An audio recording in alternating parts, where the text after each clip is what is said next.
அனைவருக்கும் என்னுடைய அன்பான வணக்கம். நம்முடைய வீத லீடர்ஸ்னுடைய வாலண்டியர்ஸ், நம்ம சிவிக் ஆக்ஷன் லீடர்ஸ், தமிழகத்தினுடைய பொதுமக்கள் எல்லோருக்கும் மறுபடியும் என்னுடைய நன்றிகளை தெரிவித்துக் கொள்கின்றேன். ஏன்னா போன மாதம் முழுவதுமே நம்ம போதைப் பொருளுக்கு எதிரான ஒரு பெரிய விஷயத்தை எடுத்து நாம் எல்லாம் களத்தில் போராடி இருக்கின்றோம்.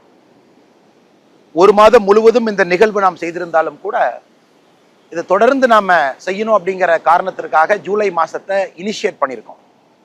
ஸோ ஜூலை மாதத்தில் நீங்கள் எல்லோருமே பெருமளவில் பங்கேற்று சைக்கிளிங், வாக்கிங், ஸ்கேட்டிங்லேருந்து மக்கள் அவேர்னஸ் வீடு வீடாக போய் போஸ்டர் கொடுக்கறதுலேருந்து எல்லா விதமான விஷயங்களையும் செஞ்சுருக்கிறீங்க. பொள்ளாச்சியில் ஒரு பெரிய மக்கள் சந்திப்பு கூட பொள்ளாச்சியில் நடந்தது. தமிழ்நாடு முழுவதுமே நம்முடைய வாலண்டியர்ஸ் எல்லோரும் பங்கேற்று ஏதோ ஒரு நிகழ்வு, மரம் கொடுக்கக்கூடிய நிகழ்விலிருந்து ஏதோ ஒரு நிகழ்வு போதைப் பொருளுக்கு எதிராக பண்ணியிருக்கிறீங்க. அதே நேரத்தில் டாஸ்மார்க் 500 மீட்டருக்குள்ளே ஏதாச்சும் ஒரு டாஸ்மார்க் இருக்கா அப்படிங்கிறதையும் பெட்டிஷனாக பார்த்து அரசுகிட்ட கொடுத்துருக்கீங்க. அதற்காக நன்றிகள் உங்களுக்கு தெரிவிச்சுக்கிறேன். எந்த எதிர்பார்ப்பும் இல்லாமல் நம்முடைய சமுதாயம் நன்றாக இருக்க வேண்டும் என்கின்ற ஒற்றை குறிக்கோளில் இந்த பணியை நம்முடைய வீத லீடர்ஸ்னுடைய வாலண்டியர், சிவிக் ஆக்ஷன் லீடர்ஸ் எல்லோரும் இறங்கி செஞ்சுருக்கிறீங்க. உங்கள் நேரத்தை கொடுத்துருக்குறீங்க. கண்டிப்பாக என்ன சொல்கிறதுன்னு தெரியலீங்க. இதை பார்த்து பெருமை மட்டும்தான் பட முடியும். காரணம், இப்படியும் மக்கள் இருக்கின்றார்கள், எந்த எதிர்பார்ப்பும் இல்லாமல் மற்றவங்களுக்காக வேலை பார்க்குறாங்க அப்படின்னு. இந்த மாதம், அதாவது நாளை ஆகஸ்ட் 1ஆம் தேதியிலிருந்து இன்னும் ஒரு முக்கியமான விஷயத்தை நம்ம கையில் எடுக்கிறோம். எப்படி ஜூலை மாதம் முழுவதுமே போதைப் பொருளுக்கு எதிராக நம்ம கையில் விஷயத்தை எடுத்தோமோ, ஆகஸ்ட் 1 முழுவதுமே, ஆகஸ்ட் 1லிருந்து 31 முழுவதுமே, ஆகஸ்ட் மாதம் முழுவதுமே நாம சுற்றுச்சூழலை பாதுகாப்பதற்காக இந்த மாதத்தை நம்ம வீத லீடர்ஸ் அமைப்பு சார்பாக இந்த மாதத்தை முழுமையாக நம்மை அர்ப்பணித்துக் கொள்ள இருக்கின்றோம். நண்பர்களே, சகோதர சகோதரிகளே, பெரியவர்களே, தாய்மார்களே, நம்முடைய சங்க இலக்கியத்திலிருந்து தமிழ் சமுதாயத்தை பொறுத்தவரை 5 நிலப்பரப்புகளை சார்ந்து தான் நம்ம வாழ்ந்திருக்கிறோம். குறிஞ்சி, முல்லை, மருதம், நெய்தல், பாலை. நாம் வாழ்கின்ற இடமா இருக்கலாம், வசிக்கக்கூடிய பகுதியாக இருக்கலாம். இந்த 5 நிலப்பரப்பை வச்சு தான் நம்முடைய வாழ்க்கையே இருந்துச்சு. உணவு பழக்க வழக்கங்கள் இருந்தது, வாழ்வியல் முறைகள் இருந்துச்சு, நம்மை மகிழ்விக்கக்கூடிய இசையாக இருக்கட்டும், அதுவும் இந்த நிலப்பரப்பை சார்ந்து தான் இருந்துச்சு. ஆனால் இன்னைக்கு கால சூழ்நிலை மாற்றம், எல்லா நிலப்பரப்புமே மாறி இருக்கு. ரேபிட் அர்பனைசேஷன் தமிழகத்தை பொறுத்தவரை இந்தியாவில் அதிகப்படியாக மக்கள் அர்பன் ஏரியாவில், நகர்ப்புற பகுதியில் வாழக்கூடிய ஒரு பகுதியாக கூட நாம் இருக்கிறோம். அன்பு சொந்தங்களை, உதாரணத்துக்கு நாம் இன்னைக்கு சென்னையில் இருக்கோம், சென்னை பீச் பக்கத்தில் இருக்கோம். அதை பற்றி நம்ம பேசுவோம். இன்னைக்கு நீங்கள் பார்த்தீங்கன்னா 1970லிருந்து 2015 வரைக்கும் கிட்டத்தட்ட எத்தனை வருஷம் பாருங்க, 45 ஆண்டுகள் மொத்தமாக பூமியினுடைய வெப்பம் உயர்ந்தது 0.2 டிகிரி, 0.2 டிகிரி தான். கிட்டத்தட்ட இந்த 45 இயர்ஸில் குளோபல் வார்மிங்கில் 45 இயர்ஸில் உயர்ந்தது. ஆனால் 2015லிருந்து 2025 அடுத்து வந்த 10 ஆண்டுகள் எடுத்துக்கிட்டிங்கன்னா பூமியினுடைய வெப்பம் 0.35 டிகிரி செல்சியஸ். 45 ஆண்டுகளில் 0.2 ஹிஸ்டாரிக்கல் டேட்டா கம்பேர் பண்ணும் பொழுது, ஹிஸ்டாரிக்கல் டேட்டா பார்க்கும் பொழுது கடந்த 10 ஆண்டுகளில் மட்டும் 0.35 டிகிரி செல்சியஸ் உயர்ந்திருக்கு. ஸோ எந்த அளவுக்கு நம்முடைய பூமி வெப்பம் அடைஞ்சுக்கிட்டு இருக்கு நீங்கள் எல்லோருமே பார்க்குறீங்க. பல காரணம் இருக்கு. ஒன்று, நாகரீகம், கால சுழற்சி, இண்டஸ்ட்ரியல் பொல்யூஷன், ஃபாசில் ஃபியூயல்ஸ் ரொம்ப அதிகமாக பயன்படுத்துகிறோம். குளோபல் வார்மிங்க்கு மிக முக்கியமான காரணம் கூட எமிஷனை கண்ட்ரோல் பண்ணுறதற்கான எந்த முயற்சியுமே நம்ம எடுக்கலை. மிட்டிகேஷன் எஃபெக்ட் எதுவுமே பண்ணலை. இன்னைக்கு நாம உதாரணத்துக்கு சென்னை எடுத்துக்கிட்டோம் அப்படின்னா எந்த அளவுக்கு ஒரு அர்பன் சிங்க் அது மாறி இருக்குன்னு கூட நமக்கு தெரியுது. தலைநகரமாக இருக்கட்டும், கிராமப்புறமாக இருக்கட்டும். இதற்கு முந்தைய வீடியோவில் கூட நான் பேசியிருக்கேன். நான் பிறந்து வசித்த கிராமத்தில் எந்த அளவுக்கு குளோபல் வார்மிங் 41 டிகிரி, 42 டிகிரி எல்லாம் வெப்பத்தை கொண்டு போயிருக்குன்னு. அதனால் அருமை சொந்தங்களே, நாம் எல்லோரும் சேர்ந்து தான் இதை கையில் எடுக்கணும். இது வெறும் ஒரு அரசு செய்வாங்க அப்படிங்கிறத தாண்டி பொதுமக்கள், நாம நம்முடைய சந்ததியினர் எல்லாம் நல்ல ஒரு சமுதாயத்தில் வாழணும், வெப்பமில்லாத ஒரு சூழ்நிலையில் வாழணும், தண்ணி கிடைக்கணும், குடிக்கிற தண்ணி கிடைக்கணும், விவசாயத்துக்கு தண்ணி கிடைக்கணும், ஒரு பீச்சில் பொல்யூஷன் இல்லாத ஒரு பீச் இருக்கணும் அப்படின்லாம் நீங்கள் நினைச்சீங்க அப்படின்னா நாம பொதுமக்களாக சிவிக் ஆக்ஷன், நாம களத்தில் இறங்கி பணி செய்ய வேண்டிய கடமையும் கட்டாயமும் நமக்கு இருக்கு. இன்னைக்கு உதாரணத்துக்கு நம்ம சென்னையை மட்டும் நீங்கள் எடுத்துக்கிட்டீங்கன்னா, சென்னையில் மட்டும் நீங்கள் பாருங்க, பில்டப் சர்ஃபேஸ்ன்னு நம்ம சொல்லுவோம். பில்டிங், ரோடு, புதுசாக நம்ம சிட்டிக்குள்ளே என்ன போட்டிருக்கோம். ஒரு காலத்தில் சென்னை பொறுத்தவரை ஒரு காலத்தில் 36% தான் இந்த நகரத்தில் பில்டப் ஏரியா இருந்துச்சு. இன்னைக்கு சென்னை பார்த்தீங்கன்னா பில்டப் ஏரியா 67%. 67% சென்னை பரப்பில் எதர் பில்டிங் இருக்கு, ரோடு இருக்கு. 33% மட்டும்தான் ரோடு பில்டிங் இல்லாம இருக்கு. அப்ப அவ்வளவு கான்கிரீட், அர்பன் கான்கிரீட்டை ஒரு தலைநகரத்துக்குள்ள கொண்டு வந்திருக்கோம். அதே போல இந்த பகுதியை சுத்தி பார்த்தீங்கன்னா வெஜிடேஷன், இந்த பச்சையா இருக்கக்கூடிய வெஜிடேஷன் நம்ம என்ன சொல்றோம், 25% இருந்த வெஜிடேஷன் சென்னையை சுத்தி, சென்னையில இன்னைக்கு அது 10% குறைஞ்சிருக்கு. கடந்த 10 ஆண்டுகள்ல மட்டும் 2015 இருந்து 25 வரை. கண் முன்னாடி அர்பன் கான்கிரீட்ஸ் உயர்ந்துகிட்டு இருக்கு, கண் முன்னாடி வெஜிடேஷன் குறைஞ்சிக்கிட்டு இருக்கு. இன்னைக்கு குறிப்பா தலைநகரத்தில் இருக்கக்கூடியவங்களுக்கு நம்ம புரிந்து கொள்ள வேண்டும், ஒரு தலைநகரம் ஒரு ஹார்ட் ஆஃப் அ ஸ்டேட். இன்னைக்கு இங்கேயே மக்கள் வசிக்க முடியாத நிலைமை ஏற்பட்டிருக்கு. எல்லா வீட்லயும் ஏசி போடணும், மல்டிபிள் ஏசி போடணும். ஏசினால குளோபல் வார்மிங். இது பாருங்க எவ்வளவு பெரிய சைக்கிளா திரும்ப திரும்ப சுத்துதுன்னு பாருங்க. ஜூன் 19, 2019 நம்ம மறக்கவே மாட்டோம். அந்த வருஷத்தை கிட்டத்தட்ட 7 ஆண்டுகளுக்கு முன்பு நம்முடைய மாநில அரசு டே 0ன்னு சொல்லிட்டாங்க. சென்னையில் இருக்கக்கூடிய 4 பெரிய ஏரியில தண்ணி இல்லை, குடிப்பதற்கு தண்ணி இல்லை. டே 0ன்னு அந்த ஒரு நாள் இருந்துச்சு. பூண்டி ஏரியா இருக்கட்டும், சோழவரம் ஏரியா இருக்கட்டும், ரெட் ஹில்ஸா இருக்கட்டும், ஏன் நம்ம செம்பரம்பாக்கமா இருக்கட்டும், அந்த மான்சூன் ஃபெயில் ஆகி தண்ணியே இல்லாத ஒரு நிலைமை அன்னைக்கு வந்துச்சு. இன்னும் இந்த ஆண்டும் கூட கிட்டத்தட்ட அதே விளைவுல தான் நம்ம இருக்கோம். சூப்பர் எல்னினோ போயிட்டு இருக்கு, இந்தியன் ஓஷன் டயப்போல், இதெல்லாம் சயின்டிஃபிக்கா சொல்றாங்க. அதுவும் கூட ஒரு பெரிய பிரச்சனை ஏற்படுத்தி இருக்கு. அடுத்து வாட்டர் பாடி பாருங்க. நம்ம ஒரு கிராமத்தையும் கூட, கிராமத்துக்கு ஆதாரமாக இருப்பது என்னன்னா அந்த கிராமத்தில் இருக்கக்கூடிய ஏரி குளங்கள் தான். இன்னைக்கு எத்தனை கிராமத்துல ஏரி குளங்கள் பத்திரமா இருக்கு, எத்தனை கிராமத்துல நாம அதை பயன்படுத்துறோம் நீங்க பாருங்க. கடைசியா நம்முடைய மினிஸ்ட்ரி ஆஃப் ஜல் சக்தி 2023 மத்திய அரசு ஒரு சென்சஸ் எடுத்தாங்க. தமிழ்நாட்டில் மொத்தமா எத்தனை வாட்டர் பாடி இருக்கு, ஏரி குளங்கள் எவ்வளவு இருக்குன்னு சென்சஸ் எடுத்தாங்க. அவங்க சென்சஸ் படி தமிழ்நாட்டில் 1,06,957 1,06,957 சென்சஸ் வாட்டர் பாடி இருக்குன்னு பார்த்தாங்க. அதில் பிரச்சனை என்னன்னாங்க, 49% வாட்டர் பாடி, கிட்டத்தட்ட 50,197 வாட்டர் பாடியில் தண்ணி இல்லை, அது காணாம போச்சு, அது எங்க இருக்குன்னே தெரியல, மக்கள் எங்களுக்கு தெரியாதுங்கிறாங்க. அந்த சென்சஸ் படி 8,366 வாட்டர் பாடியில், அது ஏரி குளமா இருக்கலாம், நம்ம வாட்டர் பாடின்னு சொல்றோம், அது என்க்ரோச்மெண்ட்ல இருக்கு, மக்கள் வீடு கட்டியிருக்காங்க. இப்படி இருக்கும் பொழுது எப்படி நாம் வருங்காலத்தில் வாழ முடியும், நம்முடைய சந்ததிகள் வாழ முடியும்? அதனாலதான் வீதி லீடர்ஸை பொறுத்த வரைக்கும் நமக்கு 2 நோக்கம் இருக்கு. ஒன்னு, அவேர்னஸ் ஏற்படுத்தணும் மக்களுக்கு, இந்த பிரச்சனை இருக்கு நீங்க புரிஞ்சுக்கங்க. நீங்க ஒரு தனி மனிதனா நீங்க சின்ன சின்ன வேலைகளை செய்ய ஆரம்பிங்க. 2வது, நாம் செய்யக்கூடியது மிக முக்கியமானது, நாம வாலண்டியர்ஸ் உள்ள இறங்கி ஒரு சின்ன மாற்றத்தை நம்ம ஏற்படுத்த முயற்சிக்கிறோம். அது மட்டும் இல்ல, இந்தியாலேயே நீங்க பாத்தீங்கன்னா கிரவுண்ட் வாட்டர் அதிகமாக எடுக்கக்கூடிய மாநிலம் எதுன்னு பாருங்க. அதாவது இருக்கக்கூடிய தண்ணி அவைலபிள் வாட்டர் நம்ம சொல்றோம், total ground annual ground water recharge ஆகுது, எக்ஸ்ட்ராக்டபிள் கிரவுண்ட் வாட்டர் எவ்வளவு நம்ம எடுத்து குடிக்க முடியும். இன்னைக்கு இந்தியா முழுசும் பார்த்தீங்கன்னா நம்முடைய தென் இந்தியாவில், தென் மாநிலங்களில் அதிகப்படியா இருக்கக்கூடிய தண்ணீரை உறிஞ்சி எடுக்கக்கூடிய மாநிலம் எதுனா தமிழகம் தான். இருக்கக்கூடிய தண்ணியில சராசரியா 100% தண்ணி இருக்குன்னா, உறிஞ்ச அளவுக்கு தண்ணி இருக்குன்னா எக்ஸ்ட்ராக்டபிள் கிரவுண்ட் வாட்டருங்கிறாங்க. அதில் 73.5% தண்ணி நாம் எடுக்கிறோம். உதாரணத்துக்கு மகாராஷ்டிரா பார்த்தீங்கன்னா 51% தண்ணி உறிஞ்சுறாங்க, கர்நாடகா 66% உறிஞ்சுறாங்க, குஜராத் 56% தண்ணி உறிஞ்சுறாங்க. ஏன்? நமக்கு தண்ணி இல்லை, ஏரி குளங்கள் இல்லை, எதுவுமே நமக்கு இல்லாத காரணத்தினால போர் போட வேண்டிய கட்டாயம் இருக்கு, அதிகப்படியான நிலத்தடி நீரை உறிஞ்ச வேண்டிய கட்டாயம் நமக்கு இருக்கு. அதனால அருமை சொந்தங்களே, நீங்க பாருங்க எப்படிப்பட்ட சைக்கிளிக்கல் எஃபெக்ட் பாருங்க. ஏரி குளத்தை சுத்தம் பண்ணல, அதுல நம்ம நீர் ஆதாரங்கள்ல நீரை தேக்கல அப்படின்னா நமக்கு தேவைங்கும் பொழுது போர் போட்டு தண்ணி உறிஞ்ச வேண்டிய நிலைமை. இன்னைக்கு தமிழகம் 73% அவைலபிள் எக்ஸ்ட்ராக்டபிள் கிரவுண்ட் வாட்டர் நம்ம உறிஞ்சிரும்.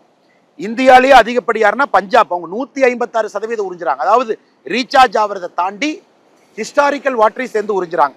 ஆந்திர பிரதேஷ் 31%, பீகார் 46%, மத்திய பிரதேஷ் 59%, உத்தரப்பிரதேஷ் 70%. இதையும் நீங்க கருத்துல வச்சுக்கணும். நம்முடைய கிரவுண்ட் வாட்டர் ரீசார்ஜ் பண்ண வேண்டிய கடமை நமக்கு இருக்கு. அரசு முயற்சி எடுக்கிறாங்களோ இல்லையோ, நாம் நம்முடைய கடமையை செய்யணும். நித்தி ஆயோக் இன்னொரு அதிர்ச்சி பூர்வமான ஒரு ரிப்போர்ட் கொடுத்தாங்க. 2050 தமிழ்நாடு முழுவதுமே தண்ணீர், வாட்டர் ஸ்ட்ரெஸ், ஒரு மனிதனுக்கு குடிப்பதற்கு எவ்வளவு தண்ணி வேணும் அந்த அளவுக்கு தண்ணி வரலினா கிடைக்கலினா அது வாட்டர் ஸ்ட்ரெஸ்ங்கிறாங்க. அவங்கள பொறுத்த வரைக்கும் 2050 2 மாவட்டத்தில் மட்டும்தான் தமிழகத்தில் வாட்டர் ஸ்ட்ரெஸ் இருக்காது. கோயம்புத்தூர் ஒரு மாவட்டம், கன்னியாகுமரி ஒரு மாவட்டம். கோயம்புத்தூர் கன்னியாகுமரியை தவிர எல்லா மாவட்டத்திலையும் அவங்க எப்படி கோடுறாங்க, அப்சல்யூட் ஸ்கார்சிட்டிங்கிறாங்க. குடிப்பதற்கும் பயன்படுத்துவதற்கும் தண்ணி தமிழ்நாட்டில் இந்த 2 மாவட்டத்தை தவிர 2050 எல்லா மாவட்டத்திலும் கூட தண்ணீர் பிரச்சனை வரும் என்பது நித்தி ஆயோக். நாம வீத லீடர்ஸ்னுடைய நோக்கங்க நேற்ற பிரச்சனையும் இன்னைக்கு பிரச்சனையும் நம்ம சால்வ் பண்றது நோக்கம் இல்லை, அதையும் சால்வ் பண்றோம். வரக்கூடிய பிரச்சனையை நம்ம கை வைக்கிறோம். இன்னும் 30 ஆண்டுகள் கழிச்சு என்ன வரும், நம்முடைய சிந்தனை அப்படி இருக்கு. அப்ப நாம ஒன்று கிரீன் கவர்ஸ், நிறைய மரங்கள் வைப்பது ஒரு பக்கம், ஏன்னா வெப்பத்தை குறைக்கிறோம். வாட்டர் பாடியை சுத்தம் பண்றது ஒன்று, ஏன்னா அப்பதான் நீங்க தண்ணியை ரீசார்ஜ் பண்ணி உள்ள இறக்க முடியும். அடுத்தது காணாம போன ஆறிலிருந்து எத்தனையோ மீட்டெடுக்கணும். இந்த சர்வேலையே பாருங்க 8000க்கு மேற்பட்ட வாட்டர் பாடி காணாம போயிருக்கு, என்கரேஜ்மெண்ட் நம்ம சொல்றோம், அதையும் மீட்டெடுக்கணும். அடுத்து தமிழ்நாட்டில் இருக்கக்கூடிய நதிகளுடைய நிலைமை. தமிழ்நாட்டில் மட்டும்தான் 100% நதிகள், எல்லா நதிகளுமே நீங்க வைகையில் ஆரம்பித்து தாமிரபரணி வரைக்கும் அமராவதி வரைக்கும் எல்லா நதியும் நீங்க எடுத்துட்டீங்கன்னா, தென்பரணி வரை எல்லாத்தையும் எடுத்துக்கங்க, எல்லா நதிகளுமே டோட்டல் குளோரிஃபார்ம் ஸ்டாண்டர்டை மீட் பண்ணாமல் இருக்கு. அதாவது டோட்டல் குளோரிஃபார்ம் ஸ்டாண்டர்டுங்கிறது ஒரு நதியில் இருக்கக்கூடிய தண்ணீர் எடுத்தீங்கன்னா அதுக்குள்ள எத்தனை கிருமிகள் இருக்குன்னு பார்க்குறாங்க. மோஸ்ட் ப்ராபபிள் நம்பர் NPN அப்படின்னு ஒரு டேட்டா கொடுக்குறாங்க.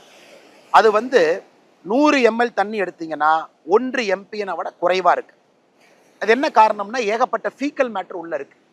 மலக்கழிவுகள் போய் தண்ணீரில் கலக்குது, அது திரும்ப நாம குடிக்கிறோம், எல்லா விதமான அசுத்தமும் இந்த தண்ணிக்குள்ள இருக்கு. ஸோ இன்னைக்கு தமிழ்நாட்டில் 100% நதிகள் சுத்தமான நதிகள்னு ஒன்று கூட நம்ம சொல்ல முடியாது. அதையும் நம்ம புரிஞ்சுக்கணும். அடுத்து tree cover, depleting tree cover பார்த்தீங்கன்னா தமிழ்நாட்டில் ஒரு காலத்தில் 2 மில்லியன் ஹெக்டேர் நேச்சுரல் ஃபாரஸ்ட் இருந்துச்சு. கொஞ்சம் கொஞ்சமாக அழிஞ்சிக்கிட்டே வருது. ஒரு காலத்தில் 15% டோட்டல் லேண்ட் ஏரியா. ஜென்ரலாக நம்ம சொல்றது ஒரு மாநிலமோ ஒரு நாடோ 33% லேண்ட் ஏரியா வேணும்னு நம்ம சொல்லுவோம். 33% 1/3 கிரீன் கவர் இருக்கணும். அதுவும் ஒரு பிரச்சனை, நம்ம மரம் வைக்கணும். அக்ரிகல்ச்சர் அடுத்த பிரச்சனை. இந்த எல்லா நாளையும் பார்த்தீங்கன்னா அக்ரிகல்ச்சர் லேண்டில் சால்ட் அதிகமாகிட்டு இருக்கு. அது சோடிக்கா இருக்கட்டும், சலைனா இருக்கட்டும். இன்னைக்கு விவசாய நிலமெல்லாம் மலட்டுத்தன்மையை நோக்கி போயிட்டு இருக்கு. அங்கே விவசாயம் செய்ய முடியல. ஏன், நீங்க தஞ்சாவூர் நெல் களஞ்சியத்துக்கு போய் பாருங்க, எந்த அளவுக்கு ஒரு ஏக்கருக்கு உற்பத்தி ஆகக்கூடிய நெல் 50 ஆண்டுகளுக்கு முன்பு ஒரு ஏக்கர்ல எவ்வளவு டன் நெல் எடுத்தோம், இன்னைக்கு எவ்வளவு எடுக்கிறோம்னு பாருங்க. ஏன்னா மிக வேகமாக ஒரு பொன் விளையும் பூமியாக இருக்கக்கூடிய தஞ்சை பகுதி, டெல்டா பகுதியிலேயே மிக வேகமாக அந்த மண்ணில் நச்சுத்தன்மை வந்துகிட்டு இருக்கு. அதையும் நம்ம சரி பண்ணணும். மெரைன் பொல்யூஷன், இன்னைக்கு மெரைன் பொல்யூஷன் ஒரு சிங்கிள் பிக்கஸ்ட் பொல்யூஷன். 1076 கிலோமீட்டர் நம்ம கோஸ்ட் லைன் இருக்கு. 1076 கிலோமீட்டரும் இன்னைக்கு நம்ம பல இடத்துல தேவையில்லாத விஷயங்கள்லாம் இன்னைக்கு பீச்சில் தண்ணிக்குள்ள கலக்குது. அப்படி இருக்கும்பொழுது எப்படி நம்ம டூரிசம் அட்ராக்ட் பண்ண முடியும்? நம்முடைய பீச்சை நம்ம கிளீனாக வைக்கல, மக்கள் வர முடியும், பார்க்க முடியும் பொழுது இங்கேயே பாருங்க எத்தனை குப்பைகள் ஒதுங்கி இருக்கு, பாருங்க. எல்லாம் பாருங்க, எல்லாம் இது எல்லாம் பாருங்க எத்தனை விதமான குப்பைகள் இங்கே ஒதுங்கி இருக்கு. எல்லாம் ஃபோம்ஸ் எல்லாம் ஒதுங்கி இருக்கு, சின்ன சின்ன மணிகள். நீங்க வெறுங்கால நடக்கிறதுக்கே பல இடத்துல பயமா இருக்கு. பேனா குப்பைகள்ல இருந்து, செருப்புல இருந்து ஆரம்பித்து, ஏன்னா எங்கேயோ போடுற குப்பை எங்கேயோ கரை ஒதுங்குது. எதையும் சரி செய்ய வேண்டிய நிலைமை நமக்கு இருக்கு. அதனாலதான் இந்த மாதம் வீதி லீடர்ஸ் சுற்றுச்சூழல் மாதம். இந்த அவசியம், இது எல்லாத்தையும் நம்ம சரி பண்ணணும் அப்படிங்கிற காரணத்திற்காக சுற்றுச்சூழல் மாதமா நம்ம அதை கையில் எடுக்கிறோம். வீதி லீடர்ஸ்னுடைய நோக்கம் தமிழகத்துல இன்னும் சில மாதங்கள்ல 50 லட்சம் மரங்கள் நம்ம நடணும். 50 லட்சம் 5 மில்லியன் மரங்கள் நம்ம நடணும் அப்படிங்கிறது நம்முடைய நோக்கம். ஆரம்ப கட்டமாக இந்த மாதம் ஆகஸ்ட் மாதம் சுற்றுச்சூழலுக்காக நம்ம எடுத்திருக்கக்கூடிய இந்த மாதத்துல 20 லட்சம் மரங்கள் நம்ம நடணும். காரணம் 20 லட்சம் வாலண்டியர்ஸ் நம்மகிட்ட இருக்காங்க. ஆளுக்கு ஒரு மரத்தை நம்ம நடுறோம், அதை பாதுகாக்கிறோம், அந்த மரத்துக்கு தண்ணி ஊத்துறோம். அந்த மரம் நட்டதோடு நம்ம நடந்து போகாம அந்த மரத்தோடு நின்று மரத்தை வளர்த்துகின்றோம். இதற்கு முன்பு பிரதமர் சொன்னாங்க, அம்மாவுடைய பேரில் மரம் வைங்க அப்படின்னு சொல்லி இந்தியா முழுவதும் அதை எடுத்துட்டு போனாங்க. நாம இந்த ஆகஸ்ட் மாசத்துல நமக்கு தமிழகத்துல அதிகமா மரம் வைக்க வேண்டும் என்கின்ற உணர்வை நமக்கு ஏற்படுத்தியது டாக்டர் APJ அப்துல் கலாம் ஐயா அவர்கள்.